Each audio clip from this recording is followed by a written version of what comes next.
So what do I say in 5 minutes, hopefully, about someone who I've known and loved for 24 years,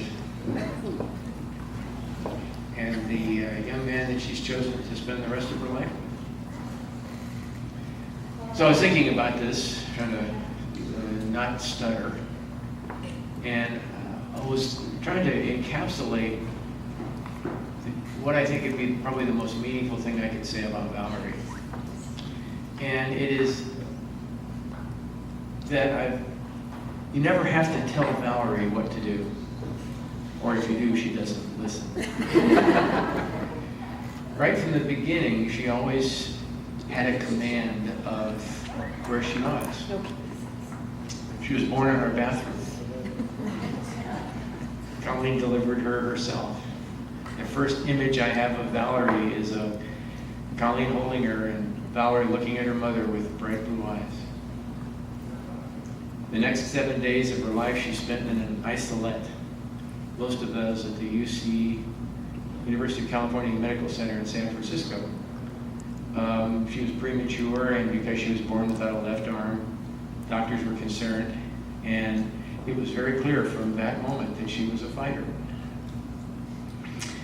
Growing up, she taught herself how to ride a bicycle, taught herself how to jump rope, and if you want to get a sense of how difficult that is, try jumping rope by holding one end of the rope with pliers. She was one of the first kids in a new program for the Shriner crippled children with prosthetic arms, battery-operated arms that opened and closed. I remember the doctor saying, well, a lot of these children don't know how to use these arms, and Valerie's in the background going, no problem. Valerie's way of coping with her disability was to become a rhythmic gymnast. Her last year of competition, she was #1 in the state. So when Valerie told us that she had chosen, or it became clear that she chose a young man, which was several years before she told us, and people say, well, what do you think about Devin? And I would say, what difference does it make? Because if she's chosen him, God help me if I get in the way. Yeah. But I think it's also, I wanted to know something about Devin. I knew, even without meeting him, that he was very intelligent. I knew, even without meeting him, that he had a sense of humor. And I knew, even without meeting him, that he wasn't a doormat. Because it takes somebody with some strength and some grit to stand up to Valerie, which I knew very well after 24 years. But what I really came to appreciate about Devin was how thoughtful he is. And I had a chance, we had a drink the other night, and he was talking to me about the process, how meticulous he was in wanting to make sure that he was able to mature enough, equipped to be a husband.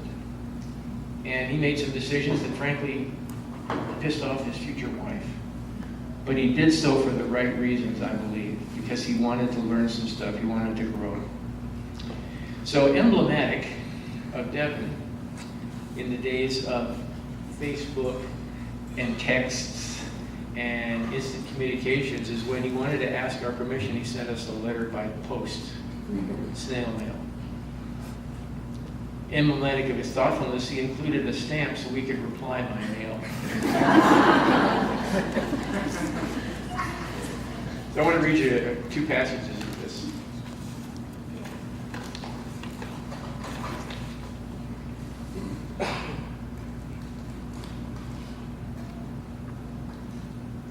He says here, I want nothing more than the honor of serving, protecting, and loving Valerie for the rest of my days. There is no one I would rather sacrifice for, no one I would rather begin a family with.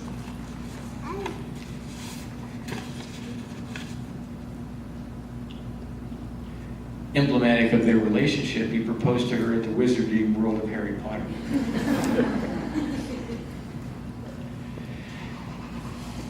The last thing I want to say is Valerie's brother, Ethan, is in the Army right now. He's Unfortunately, he couldn't be here because the Army only grants dispensations if one of the parents dies, and I was unwilling to do that. But Ethan asked, he had not really met Devin, didn't really have a sense of him, and he said, Devin.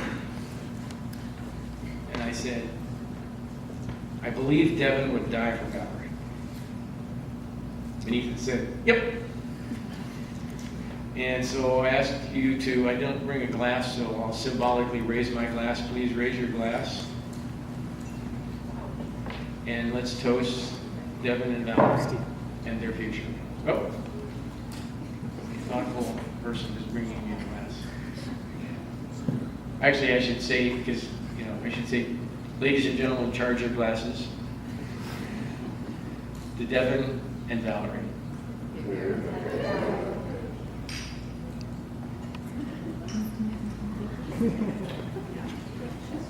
Robert? My turn? Your turn.